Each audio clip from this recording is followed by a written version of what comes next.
नमस्कार, कंज्यूमर अड्डा में आपका स्वागत है। आपके साथ मैं हूं मनोज श्रीवास्तव और आज हम कह रहे हैं कि जो हार्ट अटैक के मामले बढ़ रहे हैं तो क्या है हमारे पास डिफेंस। ये जानना बहुत ज़रूरी है क्योंकि बहुत तेज़ी से अब मामले ना सिर्फ बढ़ रहे हैं बल्कि अब पब्लिक पॉलिसी के केंद्र में भी आ गए हैं। तो ये सबक लेने का वक्त है। सरकार जिस तरीके से पहल कर रही है कि नागरिकों की भी जिम्मेदारी है, तो हम समझें कि डिफेंस क्या है और ये चर्चा हम क्यों कर रहे हैं ये आपको समझाते हैं हम कुछ पॉइंटर्स के ज़रिए। असल में आज केंद्र सरकार ने एक सूचना दी है कि वो बड़े पैमाने पर सीपीआर की ट्रेनिंग दे रही है। सीपीआर क्या है कि जब किसी को अचानक हार्ट अटैक होता है या सांस रुकने की प्रॉब्लम होती है किसी भी वजह से, तो सांसें लौटाने की जो कोशिश करते हैं, आपने देखा होगा कई जगह पर, तो लाखों लोगों को एक साथ केंद्र सरकार ट्रेन कर रही है और मकसद यही है कि जन जन तक सीपीआर की जो तकनीक है वो पहुँचे। गुजरात सरकार ने इससे पहले ही शुरुआत कर दी थी। गुजरात में राजनीतिक पार्टी के वर्कर्स को, पुलिस को ट्रेनिंग दी जा चुकी है और शिक्षकों को अब वहाँ पर ट्रेनिंग दी जा रही है लाखों की संख्या में, और मकसद यही है कि सभी तक ये पहुँचे। ये क्यों इस तरीके से सरकारें सीपीआर का प्रचार प्रसार कर रही है? वजह यह है कि देखिए, एनसीआरबी की जो ताज़ा रिपोर्ट है उसमें ये बताया गया है कि जो अचानक मौतें होती है यानी नॉन क्राइम सडन डेथ्स जो होते हैं वो 2021 के मुकाबले 2022 में 10.1%, 10% बढ़ी है। ये खासी चिंता की बात है और इसमें हार्ट अटैक के मामले शामिल हैं। तो हार्ट अटैक के मामले अगर हम सिर्फ बात करें तो वहाँ भी 12.5% का इंक्रीज़ देखने को मिला है 21 से 22 के बीच में। और भी आप डेटा खंगालेंगे तो इंटरनेट पर ऐसी तमाम जानकारियाँ मौजूद हैं जहाँ आपको लगेगा कि पिछले 1-2 दशक में हार्ट अटैक के मामले बढ़े हैं, नंबर 1। दूसरी बात कि 35 साल से कम उम्र के जो लोग हैं, युवा हैं, उनमें हार्ट अटैक के मामले बहुत तेज़ी से बढ़े हैं। और अब ये, जैसा मैंने पहले बताया, पब्लिक पॉलिसी में आ गया है। इससे हमें किस तरह की सीख लेनी चाहिए और क्या बचाव हमारे पास है सीपीआर के अलावा भी, इस पर हम बात करेंगे। हमारे साथ हैं मेदांता अस्पताल के vice chairman cardiology doctor Rajneesh Kapoor, SAL अस्पताल के senior consultant cardiology doctor Mukesh Ladda और शाल्वी अस्पताल के इंटरवेंशनल कार्डियोलॉजिस्ट डॉक्टर अजीत ब्रह्मद। आप तीनों का बहुत बहुत स्वागत है। सबसे पहले डॉक्टर कपूर, आपसे हम ये जानना चाहेंगे कि सरकार जो ये बड़े पैमाने पर सीपीआर टेक्निक सिखलाने की कोशिश कर रही है, केंद्र सरकार भी कर रही है, गुजरात सरकार भी कर रही है, और हम मानते हैं कि अब धीरे धीरे ये बात और फैलेगी। इससे पहले एक सूचना ये आई थी कि यूपी सरकार जो इलेक्ट्रिक शॉक देने वाली मशीन होती है उसको लगा रही है पब्लिक बिल्डिंग्स में ताकि इमरजेंसी में उसको यूज़ किया जा सके। तो इस तरह की चीज़ें इमीडिएट जो मदद होती है हार्ट अटैक के मामलों में, उसमें बहुत कारगर होंगी। आपका क्या नजरिया है? First of all, thank you for having me here. I am privileged. बिल्कुल सही है। जिस तरह से जिस इरा में हम लोग चल रहे हैं, आई थिंक आगे वाला टाइम सडन डेथ्स या कार्डियक डेथ्स या हार्ट अटैक के स्वरूप से अच्छा नहीं दिख रहा है। और बहुत सारे कोशिश हम लोग कर रहे हैं अवेयरनेस जनरेट करने का, बट फिर भी कारगर सिद्ध नहीं हो रही हैं चीजें। तो जो सडन डेथ्स हैं वो ये माना जाता है भी कोई भी सिम्टम ऑनसेट के 1 घंटे या 2 घंटे के अंदर अगर डेथ हो जाता है उसको सडन डेथ बोलते हैं। तो उससे पहले वो व्यक्ति पीड़ित नहीं था। तो सडन डेथ से बचने के तरीके अगर हम सोचें, क्योंकि जरूरी नहीं है वो पेशेंट कहीं हॉस्पिटल में हो, वो मोस्टली पेशेंट्स या घर पे होते हैं या बाहर अपने काम की जगह पे होते हैं या किसी एंटरटेनमेंट या मार्केट प्लेस या मॉल्स में होते हैं। तो वहां पे क्या कोई ऐसा व्यक्ति है, क्या कोई ऐसा वो है जो ये जानता है कार्डियोपल्मोनरी रिससिटेशन टेक्निक क्या है? अगर कोई व्यक्ति कहीं कोलैप्स कर जाता है ऐसी जगह पे, तो ये इतना अवेयरनेस होना चाहिए भी लोग उससे डरे नहीं, जो आसपास के लोग हैं, बल्कि सामने आए उस व्यक्ति की हेल्प करने के लिए, मदद करने के लिए। और उस समय पे बेस्ट टेक्निक सीपीआर टेक्निक ही है।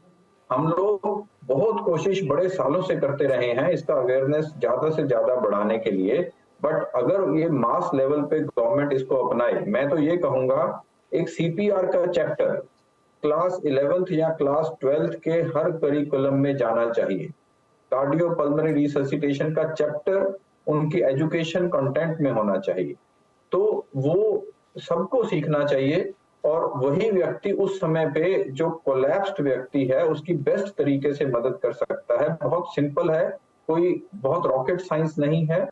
सिंपल, जो कोलैप्स किया व्यक्ति है उसको फ्लोर पे लिटाएं, किसी हार्ड सरफेस पे लिटाएं और उसकी चेस्ट के ऊपर कंप्रेशंस देना शुरू करें। अगर वो तब तक देते रहें अगर कोई रिस्पॉन्स जब तक ना मिले, और इन द मीन टाइम उस व्यक्ति को, कोलैप्स्ड व्यक्ति को किसी एम्बुलेंस को बुलाया जाए ताकि उसको हॉस्पिटल शिफ्ट किया जाए। ये सीपीआर टेक्निक हुआ। जो आपने एएडीज का बात किया, ऑटोमेटेड एक्सटर्नल डिफिब्रिलेटर, जो शॉकिंग डिवाइस है, बाहर यूएस लें, यूरोप लें, सभी जगहों पे, चाहे वो एयरपोर्ट्स हैं, रेलवे स्टेशन हैं, सिनेमा हॉल्स हैं, ये बहुत फ्रीक्वेंटली उपलब्ध रहता है, हर जगह मिलता है। और यही नहीं, इसको यूज करने का तकनीक भी सिखाया जाता है। इंडिया में हम बहुत पीछे हैं, वो भी एक अच्छा उपाय हो सकता है। किसी कोलैप्स्ड व्यक्ति जो हार्ट अटैक से सडन डेथ की तरफ चला गया है, उसको सैल्वेज करने का, उसको वापस लाने का। तो ये दो तकनीकें बहुत इंपॉर्टेंट हैं। मास स्केल पे जितना अवेयरनेस हम क्रिएट करेंगे वो कम रहेगा। जी, तो अवेयरनेस इसमें बहुत ज़रूरी है, जिस तरीके से स्थिति गंभीर हो रही है, और प्रिवेंशन बहुत ज़रूरी है। उस खतरे की तरफ लोग ना बढ़ें, उस पर हम आएंगे और उस समझने की कोशिश करेंगे। लेकिन एक डाउट लोगों के मन में रहता है, पहले उसको क्लियर करते हैं डॉक्टर मुकेश के ज़रिए। डॉक्टर मुकेश, अब तो काफ़ी मतलब समय हो गया, लोगों के मन में ये सवाल है कि क्या अचानक से ये मामले बढ़ गए हैं और इसके पीछे कोई रहस्यमय कारण है जो हमें पता नहीं है, अज्ञात कारण है जिसकी वजह से हार्ट अटैक के मामले बढ़ गए हैं, खास करके युवाओं में, या कि जिस तरीके से हमारे लाइफस्टाइल हमारी बदल रही है उसको मद्देनजर रखें तो स्वाभाविक रूप से ये चीज़ें बढ़ रही हैं और हमको इसी तरीके से इसको एक्सेप्ट करना चाहिए। कैसे एक्सप्लेन कर रहे हैं मेडिकल फ्रेटर्निटी में आप लोग? नमस्कार। जैसे कि डॉक्टर कपूर ने बताया आपको कि हार्ट अटैक के केसेस युवा पीढ़ी में बहुत जल्दी से बहुत ज्यादा बढ़े हैं और इनका मेन कारण जो है वो lifestyle changes. Coronary artery disease basically lifestyle disease है और लाइफस्टाइल में मेन जो बदलाव जो हुआ है एडिक्शन, स्मोकिंग, युवाओं में स्मोकिंग की बहुत ज्यादा आदत जो कि heart plaque erosion and plaque rupture का कारण बनती है, देन सब्सिक्वेंटली उसी की वजह से हार्ट अटैक के केसेस बनते हैं। Second, diabetes and hypertension. Diabetes और हाइपरटेंशन यंग एज ग्रुप में भी लास्ट 2 डिकेड्स में बहुत कई गुना बढ़ गया है, वो भी एक मेजर रिस्क फैक्टर है। डायबिटीज एंड हाइपरटेंशन बराबर कंट्रोल नहीं होने की वजह से एथेरोस्क्लेरोसिस जल्दी प्रोग्रेस करता है और उसी प्रोग्रेशन की वजह से हार्ट अटैक में तब्दील होता है। देन मोटापा, सेडेंटरी लाइफस्टाइल, एक्सरसाइज की कमी, ये सारी आदतें जो कि लाइफस्टाइल से जुड़ी हुई है, ये भी जैसे जैसे एज प्रोग्रेस होती है ये सब्सिक्वेंटली एक आदतन रूप से बैड हैबिट्स क्रिएट करती है और उसी की वजह से लाइफस्टाइल डिजीज डेवलप होती है। सो जैसा कि मैंने बताया कि ये एक लाइफस्टाइल डिजीज है। सो लाइफस्टाइल को मॉडिफाई करके, आदतों को परिवर्तित करके, बेटर लाइफस्टाइल में आकर ये डिजीज से बचा जा सकता है, हार्ट अटैक को प्रिवेंट किया जा सकता है। अर्ली स्टेज में जो आज हम देख रहे हैं बेसिकली हार्ट अटैक के केसेस, उन सबको बचाया जा सकता है। जी, तो कारण जो है वो डॉक्टर्स कह रहे हैं कि जो कारण लिखे हुए हैं, जो कारण हम जानते हैं वही कारण है, कोई इसमें कोई रहस्यमय खुफिया सी बात नहीं लगती है, हमें अलर्ट रहना होगा। लेकिन डॉक्टर जीत, ये बताइए कि अगर कोई हर इंसान वही ज़िंदगी जी रहा है, इस बीच अचानक पता चलता है किसी की मौत हो गई, अब तो डॉक्टर्स भी बड़ी संख्या में डॉक्टर्स के मामले हाईलाइट भी होते हैं, जो सडन डेथ्स होते हैं, क्या पहले से कोई सिम्टम, कोई इंडिकेशन, कोई संकेत मिल सकता है या ये इस तरीके से ही होगा? तो फिर इसको कैसे समझें? जी, सबसे पहले शुक्रिया मुझे इस डिबेट में शामिल करने के लिए। जैसे आपने कहा कि रेट्स बढ़े हैं, डेफिनेटली बढ़े हैं। क्या हमें पहले से सिम्टम्स आ सकते हैं? तो उसमें सबसे पहले जानना ज़रूरी है कि आजकल हम जितने भी एक्सेस ऑफ मीडिया हमारे पास है, जिसमें हम पढ़ रहे हैं कि किसी की मौत हुई, और हम सब उसको कार्डियक डिजीज़ के में हमें सिर्फ एक ही डिजीज़ पता है कि इसको हार्ट अटैक आया, इस वजह से मर गया है। तो जितने भी यंग डेथ्स हमने देखे हैं वो सारे हार्ट अटैक से ही हुआ, ऐसा ज़रूरी नहीं है। बहुत सारे उसमें से कार्डियक अरेस्ट के डेथ्स भी हैं। सो हमें पहले जानने की ज़रूरत है कि किसी को हार्ट अटैक ही आया है या इसका दिल बंद हो गया है। तो कार्डियक अरेस्ट के कॉजेस सिर्फ हार्ट अटैक से जुड़े हुए नहीं होते हैं। कार्डियक अरेस्ट और बहुत सारे रीजंस से हो सकता है। तो इनमें से बहुत सारे ऐसे रीजंस हैं जिनमें शायद हमें पहले से कोई सिम्टम्स ना हो, पहले से कोई चिन्ह ना महसूस हुए हो और अचानक से दिल बंद हो सकता है। जहाँ तक हार्ट अटैक का सवाल है, अमूमन 100 में से 90 मरीजों को तो कुछ न कुछ सिम्टम आने की आशंका होती ही है। डायबिटीज हो, अनकंट्रोल्ड डायबिटीज हो, या कोई न्यूरोपैथिक डिजीज हो जिसकी वजह से उनको कोई दर्द महसूस ना हो, या दर्द हो ही नहीं, वैसे वाले हार्ट अटैक हो, साइलेंट एमआई जिसे कहते हैं, वैसा अगर कुछ होता है तो शायद उन्हें कोई चिन्ह महसूस ना हो। लेकिन हार्ट अटैक की वजह से जो मौतें होने वाली है उसमें हमें अमूमन पता चलने की संभावनाएं ज्यादा होती है कि पहले से हम कुछ चिन्ह महसूस कर रहे हैं या नहीं। और जो कार्डियक अरेस्ट के डिजीज हैं उसमें हमें अपनी फैमिली ट्री जाननी बहुत ज़रूरी है कि क्या हमारी फैमिली में कोई यंग डेथ्स पहले ऐसे हुई है या नहीं है। अगर हुई है तो किस वजह से हुई। अगर वजह किसी कारणवश पता नहीं कर सकते हैं तो हमें हमारा हेल्थ चेकअप कौन सी उम्र से करवाना शुरू करना चाहिए, कौन सी चीज़ें देखनी चाहिए। तो कार्डियक डिजीज़ के बारे में हमें पहले तो अवेयर होना बहुत ज़रूरी है कि हार्ट अटैक से ऊपर भी कार्डियक अरेस्ट के कॉजेज हैं जो जानने ज़रूरी हैं। और जैसे डॉक्टर कपूर ने भी बताया कि इन सब में अगर कोई बेहोश इंसान मिलता है तो सीपीआर सबसे इम्पोर्टेंट चीज़ है। डेनमार्क एक कंट्री है जहाँ पे बहुत कम लोगों का आउट ऑफ हॉस्पिटल अरेस्ट में मौत होती है क्योंकि वहाँ तकरीबन सबको सीपीआर देना आता है। सो डिजीज के बारे में अवेयरनेस, और अगर कोई ऐसा मरीज मिलता है तो जहां डॉक्टर जब तक पहुंचे तब तक आम जनता में उसकी अवेयरनेस, वो तो बहुत बड़े फैक्टर हैं जो शायद हमें ये रेट कम करने में मदद कर सकते हैं। जी, तो ये एक तरीके से हमने रेखांकित किया कि जो आप मामले देख रहे हैं मीडिया में उसको किस तरीके से आप एक्सप्लेन करें, समझें। डॉक्टर के मुख से ये बात आपको बताई गई। अब सवाल ये है कि हमारे पास समाधान के रास्ते क्या है। जैसे इसमें एक सरकार पहल कर रही है, सीपीआर की इम्पोर्टेंस डॉक्टर्स ने आपको बताई। लेकिन डॉक्टर कपूर ये बताइए कि जो हमारा देश है ये डेनमार्क नहीं है। मतलब हम 140 करोड़ से ज़्यादा लोग हैं और कई बीमारियां हैं, सिर्फ कार्डियक बीमारियां नहीं हैं। तो सवाल ये है कि अप्रोच क्या हो इस पूरे प्रॉब्लम को एड्रेस करने का। अलग अलग जगह पर क्या हमारे ज्योग्राफिकल डिफरेंस है वो भी इसमें रोल प्ले करते हैं।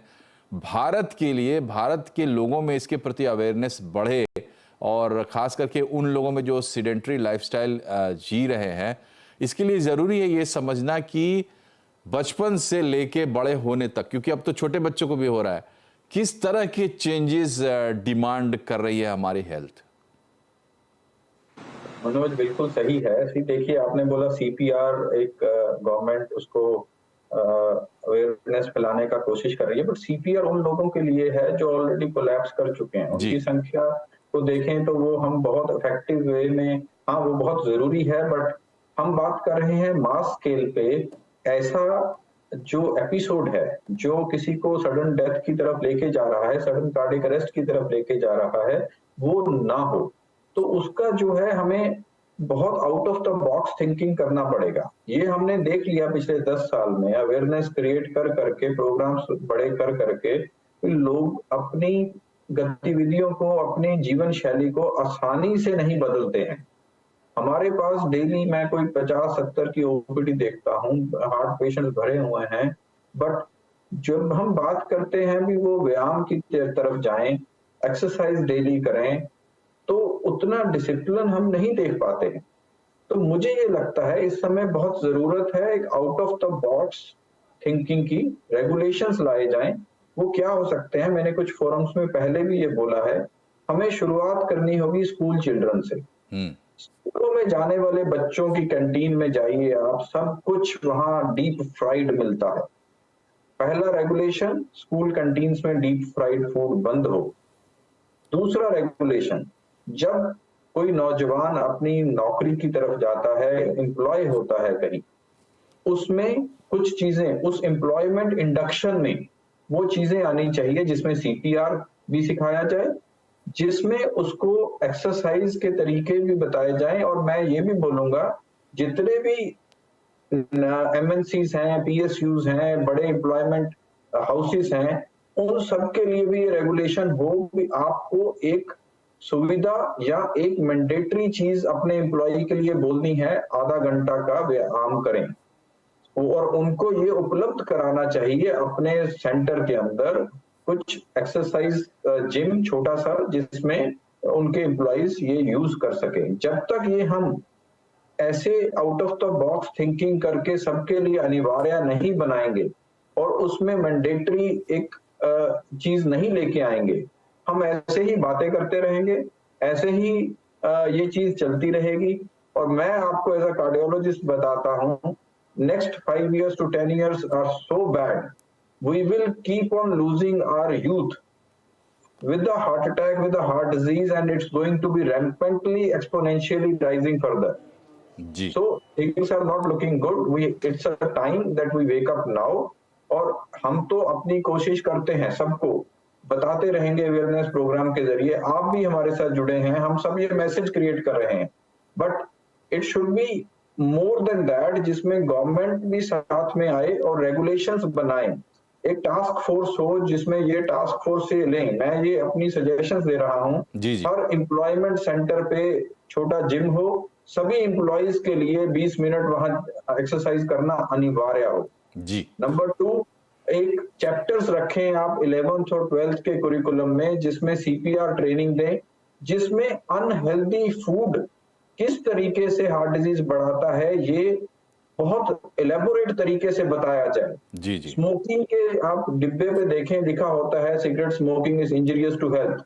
Why can't we write on the fried foods that this is injurious to your heart and it will lead to heart attacks and sudden cardiac death? जी जी। टाइम एंड अगेन एक्सपर्ट्स ये बोलते हैं कि junk food के ऊपर भी चेतावनी आनी चाहिए, और डॉक्टर साहब ने बहुत अच्छे तरीके से आपको समझाने की कोशिश की है कि आने वाले सालों में ये समस्या बहुत बढ़ने वाली है, हम अपने युवाओं को खोएंगे। दूसरी बात ये है कि बात सिर्फ कार्डियोलॉजी या कार्डियोपल्मोनरी डिजीजेस की नहीं है, लाइफस्टाइल जो है वो तमाम बीमारियां वही पैदा कर रहा है। तो इस पर हम बात करेंगे एक छोटे से ब्रेक के बाद, बने रहिए हमारे साथ।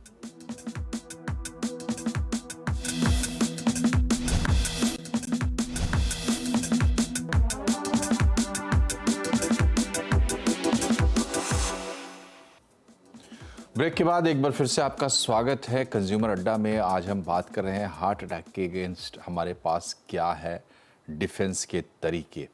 डॉक्टर मुकेश, ब्रेक से पहले मैंने ये कहा कि ये सिर्फ कार्डियोपल्मोनरी डिजीजेस की बात नहीं है, तमाम जो डिजीजेस हैं हम देख रहे हैं वो सब लाइफस्टाइल से निकल के आ रही है। दूसरी बात ये है कि अभी तक हमारा अप्रोच ये था कि भाई शरीर में अगर कोई तकलीफ है, दर्द है, तो हम समझते हैं कि हम बीमार हैं, फिर हम डॉक्टर के पास जाते हैं। लेकिन सडन डेथ के मामलों से हमें ये सीख मिलती है कि कई बार हमें कुछ भी पता नहीं चलता। तो लाइफस्टाइल में किस तरीके के चेंजेस बिल्कुल वारंटेड हैं इस वक्त, और कैसे मतलब उसकी शुरुआत की जाए? जैसा कि मैंने बताया कि ये कोरोनरी आर्टरी डिजीज या हार्ट अटैक जो भी है, सडन कार्डियक डेथ भी कुछ हद तक लाइफस्टाइल डिजीज है। अब लाइफस्टाइल डिजीज को लाइफस्टाइल ठीक करके ही ठीक किया जा सकता है। जैसे कि नंबर 1, अपनी जो भी अपनी एडिक्शन की आदतें हैं उनको चेक करके, उनको बंद करके, स्मोकिंग है तो स्मोकिंग टोटल सीज करके आप अपनी हैबिट्स को सुधार सकते हैं, जो कि डायरेक्टली आपके हार्ट को अटैक करती है। सेकंड, एक्टिव लाइफस्टाइल कि 30 मिनट्स डेली एक्सरसाइज या ब्रिस्क वॉकिंग से आप अपनी लाइफस्टाइल को चेंज कर सकते हैं। आप अपने हार्ट को स्ट्रॉन्ग कर सकते हैं, हार्ट डिजीज को प्रिवेंट कर सकते हैं। Next is controlling your blood pressure and hypertension, diabetes. Basically जैसा कि डायबिटीज और ब्लड प्रेशर का डायरेक्टली हार्ट डिजीज पे इफेक्ट रहता है, सो आपका डायबिटीज और आपका ब्लड शुगर लेवल और आपका ब्लड प्रेशर कंट्रोल रहे बीपी के साथ, लाइफस्टाइल ड्रग्स के साथ एंड लाइफस्टाइल के साथ, वो एक नेक्स्ट स्टेप रहेगा। देन इसके बाद आपकी जो आती है कंडीशन जो स्ट्रेस मैनेजमेंट, हर एक पर्सन आप जो बेसिकली स्ट्रेस एक ऐसा फैक्टर है जिसको नो वन कैन मेजर, इसको मेजर नहीं किया जा सकता, बट स्ट्रेस को ओवरकम करने के लिए एक्सरसाइज, मेडिटेशन, योगा, इन सब चीजों को सम्मिलित करके इससे टैकल किया जा सकता है। हॉबी को डेवलप करना, एक मोटिवेट करना अपने आप को बेटर लाइफस्टाइल में आने के लिए, उसके लिए खुद को पर्सनल गोल सेट करने चाहिए।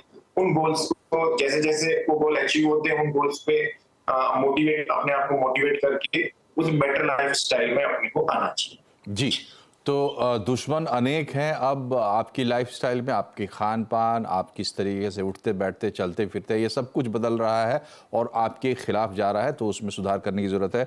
डॉक्टर जीत, आपसे आखिरी सवाल हमारा ये है कि जब पैमाने हमारी ज़िंदगी के बदल रहे हैं और इस तरीके से हम रोग में फंस रहे हैं, तो जो मॉनिटरिंग हम करते थे पहले, नॉर्मली ये मानते कि 50+ के लोग जो है वो हेल्थ की मॉनिटरिंग करते हैं, अब वो उम्र सीमा क्या मानी जाए जब से आपको अपने स्वास्थ्य पर या अपने वाइटल्स पर नज़र रखनी चाहिए? जी, ये बहुत रेलेवेंट सवाल है आजकल, क्योंकि हम देख रहे हैं कि काफ़ी युवाओं की मौत हो रही है हार्ट अटैक के चलते या कार्डियक अरेस्ट के चलते। तो जैसे मैंने पहले अपने जवाब में आपको बताया था कि सबसे पहले हमें जानने की ज़रूरत है कि ये ब्लैंकेट अप्रोच नहीं हो सकता है, हर इंसान के लिए चेकअप अलग अलग होगा, ये इंडिविजुअलाइज्ड कस्टमाइज्ड अप्रोच रखना पड़ेगा। हम ये नहीं कर सकते कि हमारा पड़ोसी 40 साल की उम्र पे हेल्थ चेकअप करवाना शुरू करेगा तो हम भी तभी से करेंगे। हमें हमारी फैमिली ट्री जाननी ज़रूरी है कि परिवार में किसको क्या बीमारी थी, हमारी खुद की रिस्क फैक्टर सीमा क्या है, कि अगर पिताजी को, माताजी को, सबको डायबिटीज़, हाइपरटेंशन सब कुछ है, या परिवार में कोई 50 साल की उम्र से पहले जिसकी अचानक से मौत हो गई है किसी दिल की बीमारी की वजह से, तो फिर हम आम जनता की तरह 40-50 साल के बाद स्क्रीन करवाना शुरू करेंगे, वो लाजमी नहीं होगा। तो सबसे पहले अपनी फैमिली ट्री जानिए, फिर अपनी लाइफस्टाइल मॉडिफाई करने के बावजूद अगर आपको लगता है कि आप अपने पीयर्स के मुकाबले जल्दी थक जाते हैं, या आपको पहले 2 मंजिल सीढ़ी चढ़ सकते थे अब नहीं चढ़ सकते हैं, आपके उम्र के मुकाबले अगर आप लग रहा है कि आपको कोई भी वारंटिंग साइंस मिल रही है, तो वो एक चीज़ है। रूटीन चेकअप में आप हमेशा 30 साल से अगर ये शुरू कर सकते हैं, ये सब फैक्टर्स को कंसिडर करते हो तो ज़्यादा अच्छा है। सालाना एक बार आपको अपनी बेसिक बॉडी प्रोफाइल करवानी है, एक ईसीजी करवाना है, एक 2D एकोकार्डियोग्राफी करवानी है, अगर जरूरत पड़ी तो ट्रेडमिल टेस्ट करवाना है, और ये बहुत आसान सा प्रोटोकॉल है। और जैसे डॉक्टर कपूर बता रहे थे कि अगर आप एम्प्लॉयमेंट से पहले उनको, जैसे आप सीपीआर की ट्रेनिंग दे रहे हैं, एम्प्लॉयर अगर उनका बॉडी चेकअप भी इंक्लूड कर सकता है, हेल्थ चेकअप्स बहुत सारी कंपनीज करती जी, तो इस हैं, तरीके तो के कुछ कदम उठाने पड़ेंगे। समय समाप्त हो गया इसलिए आपको रोक रहा हूं डॉक्टर जीत, लेकिन डॉक्टर जीत की जो बातें हैं वो आप अगर उतना भी ध्यान में रखें तो आप अपनी तरीके से सुरक्षित हो जाएंगे। और डॉक्टर कपूर ने जो बात कही कि out of the box idea हमें चाहिए एक सोसाइटी के तौर पर, तब हम इन तमाम चीज़ों से बेटर कोप अप कर पाएंगे। आप तीनों डॉक्टर्स का बहुत बहुत शुक्रिया हमसे जुड़ने के लिए। कार्यक्रम में फिलहाल इतना ही, नमस्कार।